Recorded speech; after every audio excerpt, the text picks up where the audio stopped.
不种粮食却长出了光伏电站。我们19亩地，全部都是耕地，是基本农田吗？基本农田的，我们的地都占光了，不是荒地。2年，我们这里是看到高空收的。国家明令禁止非法占地建光伏，他们为何有恃无恐？靠边儿都限制高，都是那个高方面眼镜啊，经典豪迈。今天的节目，我们要关注的是侵占耕地的话题。粮食安全是国之大者，事关国计民生和社会稳定。按照国家的最新部署，从今年开始，我们要全面实施新一轮1000亿斤粮食产能提升行动，牢牢把握粮食安全的主动权。耕地是粮食生产的命根子，耕地保护红线绝不能触碰。但最近，财经调查栏目的记者接到群众举报，在湖北的部分乡村，一些基本农田被侵占，安装上了光伏板，建起了光伏电站。真实情况究竟如何呢？我们来看财经调查记者在一线的调查。湖北省安陆市地处桐白山、大洪山余脉与江汉平原交汇地带，这里有着全国商品粮基地、产粮大县的称号。根据群众提供的线索，记者来到了安陆市的木子乡。公开资料显示，木子乡是当地一个农业大乡，是安陆市粮食主要产地之一。进入木子乡境内，道路两旁随处可见连片的稻田，稻香田园安陆粮仓的标语清晰可见。但很快，记者根据群众举报的具体地点，就发现了与田园风光格格不入的一幕：一大片光伏阵列矗立在连片的稻田里，显得格外显眼。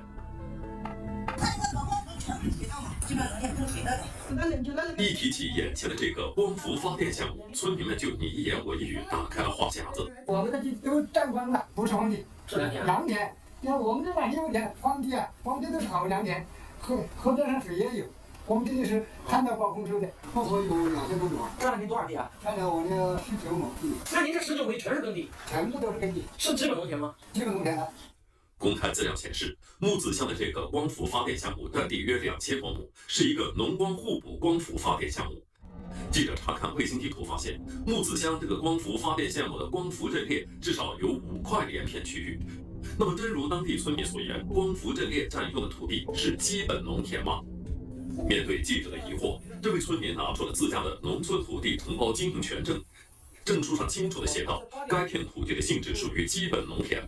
随后，这位村民还给记者指认了自家承包地的具体位置。我给你留上来那片儿，那个树上有个鸦雀窝啊，有个鸦雀窝那用胡来问了那一块，当中那一块是还是我的。那就都建光伏了。啊，还叫光伏。中华人民共和国基本农田保护条例规定，基本农田是指按照一定时期人口和社会经济发展对农产品需求，依据土地利用总体规划确定的不得占用的耕地。因此，基本农田也被老百姓称之为吃饭田、保命田。记者在木子乡多个村庄走访得知，这个光伏发电项目从2021年就开始建设，很多村民并不乐意。但村里3番5次进行动员，劝说大家在村委会集中签字，把自家的基本农田租赁给了光伏项目。到老百姓上1.5倍，那都是好良田了。我们这是看到高空收益，夏天干也不怕，这个下雨也不怕。种地的已经不止5个，1亩地它是个1700斤稻子。不仅是收入减少，环境也在迅速发生着变化。村民们告诉记者，光伏项目发电工作时，逆变器等设备会持续发出噪音。部分光伏阵列紧邻村民的住宅，时间长了，这种噪音让人感觉特别焦躁。白天还好一点啊，到了下午了，快黑的时候那个噪音很大的。哎，天黑了，它就不发电了，20米，20多米。很久不太近了，要软一点的好。原本旱涝保收的良田变成了光伏板，还要忍受噪音带来的痛苦。与此同时，村民们还告诉记者，当时村里在做动员工作时，特别介绍说，这个项目是一个农光互补项目，就是在搞光伏的同时，还会配套农业种植项目。但实际上，等光伏板建起来之后，农业项目并没有一起实施。那光伏就是自己种的啊，今年人1毛钱收到300斤。他这种啥东西收300斤？他种豆腐呗。1毛钱300斤。他出门就这收益就低了是吧？收益很低。他那个你那成我不知道，他收1000多斤，他那个就他。我那些都1400斤。村民很无奈地告诉记者，他种了一辈子的地，心里很清楚，原本肥沃的农田被光伏板遮挡阳光，搞水稻种植根本不可行，那点收成还不够种子、人工等成本。另一位村民则告诉记者，农光互补所谓的农业项目，实际上就只是走一个形式，根本不是种植经验多与少的问题。路边上搞一下，路边上搞一下，里面不搞了。其他地方他的背面他就不搞了。配套的农业项目收益并不好，为什么还要搞？这背后有着什么玄机呢？记者找到了木子乡这个光伏发电项目的工作人员进行询问。去年种稻子，那今年把盆地也都种了，还种稻子？并我们不种。那是你自己种了？请人。就请人。有公司自己有专门的那个小组，他们在搞。农光互补是不是必须得种地是吧？对。就他上面去查呗。当记者继续追问在大片的基本农田里建设光伏是如何通过国土部门审批时，这位工作人员显得很警惕。现在的土地政策是不一样的，这种农田可能不能用。当时的时候，其实这一片里面是没有这种农田的，没有这种，对，没有，它就是黄到这个地方。工作人员的说法和村民们反映的情况大相径庭，真实的情况又究竟是什么呢？就在距离这片光伏阵列仅1路之隔的地方，记者还看见了一块公告牌。这块湖北省安陆市高标准农田建设项目公告牌显示，2019年安陆市木子乡建新村实施了高标准农田建设，耗资829.17万元，主要内容是灌溉与排水工程、田间道路工程等。高标准农田是指土地平整、集中连片、设施完善、土壤肥沃、生态良好、抗残能力强，与现代农业生产和经营方式相适应，可以旱涝保收、高产稳产，并且已经被划定为永久基本农田的耕地。可以说，高标准农田是永久基本农田序列里的优等生。根据《中华人民共和国土地管理法》第35条规定，永久基本农田经依法划定后，任何单位和个人不得擅自占用或者改变其用途。记者在这块公告牌所在的建新村走访，村民们对高标准农田建设项目记忆犹新，并且直言不讳地告诉记者，光伏占用的部分区域就是改造过的高标准农田。前几年改造，来，你说挖那个塘啊、改田呐，都改造。前几年对田地进行改造过。进行改造过，改造的就没有多少年吧，差不多4年还是5年，搞定了，就光伏了，光伏了，改造。公开资料显示，近年来，湖北安陆的木子乡累计实施完成5个批次高标准农田建设项目，实现全乡8万亩高标准农田建设全覆盖，农村道路、航堰、泵站和农用电等农业生产基础实施条件进一步改善，逐步形成了田成片、水成系、路成网的农业生产格局。2019年刚刚完成高标准农田改造，但很快就推翻高标准农田的建设，在设施完备的农田里建设起了光伏项目。在产粮的农田地里来回的折腾，当地百姓既心酸又无奈。有天的土壤浪费了，就这个意思。占用基本农田建设光伏电站，是不是只有安陆市木子乡这一处案例呢？记者带着疑问继续在当地多个乡镇走访调查，发现占用基本农田甚至高标准农田建设光伏电站的现象，在安陆市并非个案。在安陆市浮水镇，同样有大面积连片光伏项目。卫星地图显示，这里连片光伏近似直角三角形布局，三角形的2条直角边有近2公里长。浮水镇多位村民也反映，光伏项目占用的就是自家的基本农田，并向记者出示了自家的农村土地承包经营权证。就是家门口这块就是您的地方，一看就知道这都是平原嘛，啊，这是平地的肯定是种庄稼的。家是7亩多地是吧？反正这7亩地都是基本农田嘛，对吧？对了。 7亩多地有多少是做光伏了呀？7亩多地有，差不多有5、6个，或者明年增加多块地。有5、6亩地做光伏了是吧？基本农田，它这一块。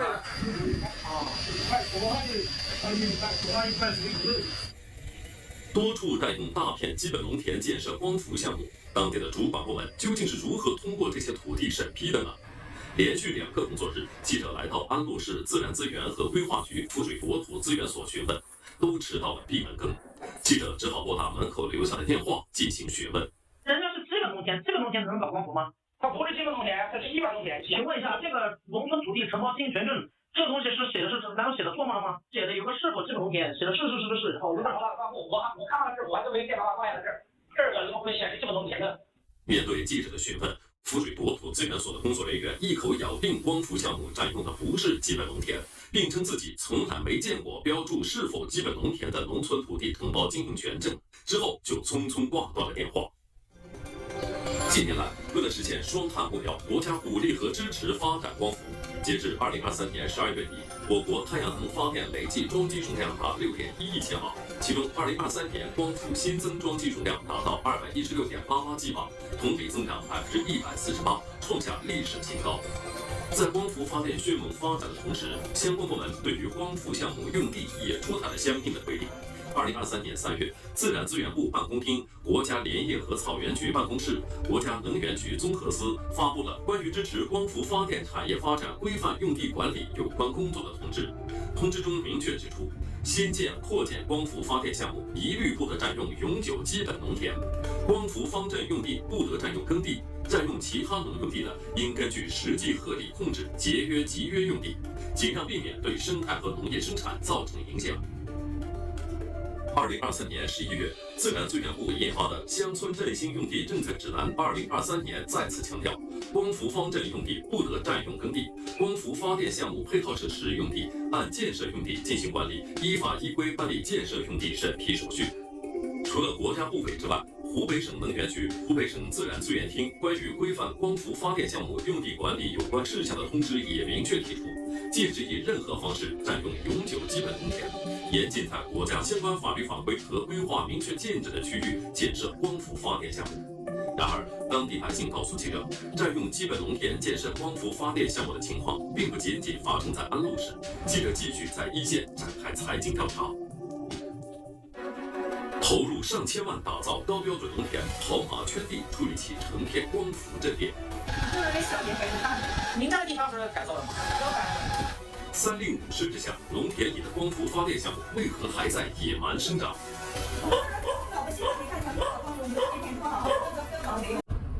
湖北孝昌县地处江汉平原北部，这里一年四季分明，热量丰富，雨量充沛，无霜期长，发展农业生产具有得天独厚的优势。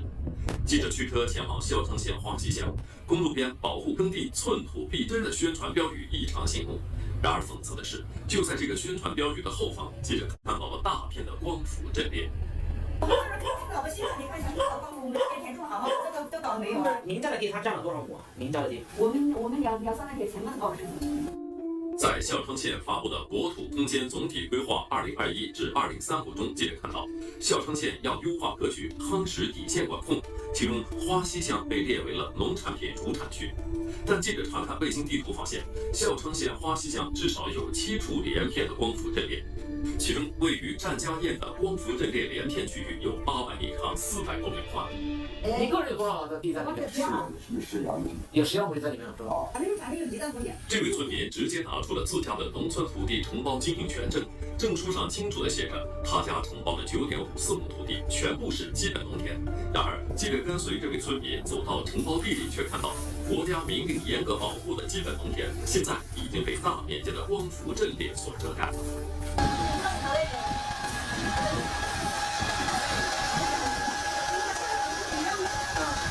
那您家地就是从那边到这都是您的地是吧？在孝昌县花溪乡，多位村民带着记者实地查看，自家承包的基本农田已经变成光伏阵列。就是你这一块，一种要定住了3块，都是您的地啊，都是我和我哥的。那现在都是光伏所占了啊，基本上就搞完了。就是总共是17亩多地的话，搞了14亩。在花溪乡，记者看见多处国土资源土地整治的标志，而就在这块石碑的背面，还介绍了孝昌县花溪乡2015年度高标准基本农田土地整治项目的具体情况。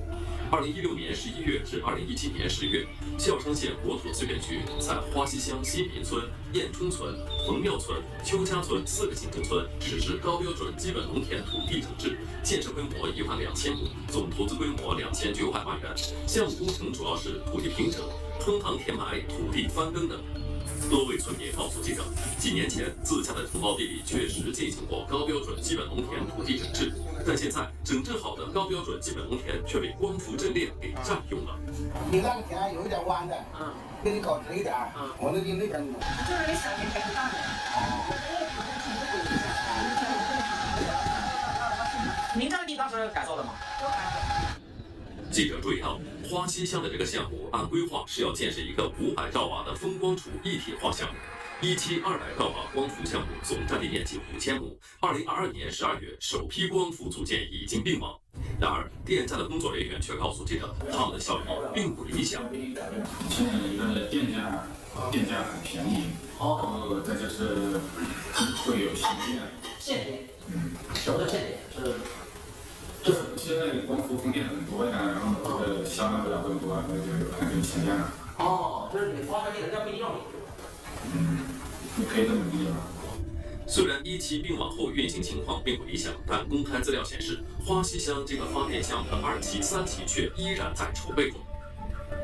在连续多天的走访调查中，记者发现，不仅仅是花溪乡，在孝昌县的多个乡镇都存在占用基本农田建设光伏项目的情况。在孝昌县小河镇，这个文光互补光伏项目占地1000多亩。光伏它全部经济。它全部是我这是经济。全部采光的。那你会儿苗我们糖田采的，我们在阳田采的。在阳的田都采呀。哪里去？你在这搞光伏的，光是网络的。没机器的。就是你指一指哪？全家看那块是你的地。小点，买电下面的，有点讲。这从这往里面一直都是你的地。对。您家是5亩多地是吧？那都是基本农田啊，什么写的？是这个。搞光伏占了您家多少？他占的呗。全占了。全占了。孝昌县小河镇的这个光伏项目已经并网发电，但这里的工作人员也告诉记者，项目的实际运行情况并不理想。发电量每年都已经达标了，而且还有超标了。是吗？这全年看下来啊？对，全年看下来，就是有的时候就是湖北的发电可能有时候下不去，它会限制我们发电。限制你发电？为啥？就是你卖给电网，但是电网负荷太大了，用不出去。电这东西是实发实用的。就是它用不出去的时候，它就会限制你发电。它不需要你这么多电。对，它不需要你这么多电。然后它你的对接的那个储能没有那个就是没地方。尽管政策3令5申不允许占用耕地建设光伏阵列，但在孝昌县的季电乡，这个光伏项目的建设依旧还在进行。这是一个200兆瓦龙光互补光伏复合发电项目，计划占地约5966亩。哪个方向是你的地？哪个方向是你的？方向都在这个里面嘛。都在光伏里面啊？对，都在光伏里面嘛。它已经全部都盖了。还建吗？你看，咱这东西交出来。一个光伏项目动辄就占地几千亩，甚至占用了基本农田。当地的国土主管部门究竟是如何进行审批的呢？带着疑问，记者来到了孝昌县自然资源和规划局花溪国土资源所。面对记者的疑惑，这里的工作人员给出了这样的解释：看不平了，从县级给我找省的或者搞上面，都连着的，基本农田调出来，对吧？每个地方调的基本农田100公里，调的按它。跟它调是相当于你这个就是把100公里，100公里和基本农田互换。对，这是我划一范围，是吧？别100公里，把它调，把这哪个基本农田调过去，后来就调过来。端牢中国碗、装满中国粮的首要前提，就是把关系14亿多人吃饭大事的耕地保护好。为此，国家有着严格的耕地保护制度。《中华人民共和国土地管理法》第35条规定，禁止通过擅自调整县级土地利用总体规划、乡镇土地利用总体规划等方式，规避永久基本农田农用地转用或者土地征收的审批。为什么国家的规定在花溪国土资源所的工作人员口中却走了形变了味儿呢？带着调查中发现的各种疑问，记者拨通了孝昌县自然资源和规划局电话。你好，请问是这个孝昌县自然资源局吗？你好。您好，是这样子，我反映的情况在孝昌花溪这边，村民家旁边好多光伏，这个光伏是占了基本农田的呀。那这个的话，你这个我看一下，你可以哪里咨询一下这个问题吧？因为我们那个只负责他的那个土地报批这一块的。你们那边不管吗？那你这样花溪的是吧？花溪乡吗？我把那个花溪国土所的电话给你，你跟他们反映一下看一下吧。花溪乡我也问了，他们说是基本农田，然后跟别的一般耕地就调了，他说。这个业务口子我也不熟，我也跟过来。那行，我还找一个人过来跟你分享。对啊，就是我是想询问一下这个事情到底合不合规。你稍等一下。喂。你好，基本农田怎么能调成一般农田呢？能调吗？你可以咨询一下你们这个村的，包括镇的。你到我们那个花溪所的去了没有？粮食稳，天下安。耕地保护涉及粮食安全，是关乎国计民生的头等大事。把吃饭甜、保命甜的基本农田推翻，把国家花费了大量财力、物力、人力建设的高标准农田毁掉，来建设光伏电站，还动辄就干用成百上千亩，工程还规划了1期、2期、3期，这样的违规现象的确让人震惊。太阳能光伏作为一种新能源新产业，代表着未来，它的发展理应受到支持和鼓励。但越是这样的朝阳产业，在发端之时就越不能触碰红线。再好的产业也不能违反国家法规，违背中央的决策。耕地保护是涉及国家安全战略的大事，我们希望地方政府以高度的责任感，切实落实执行好国家有关耕地保护的政策，拿出硬措施，遏制乱占耕地的行为。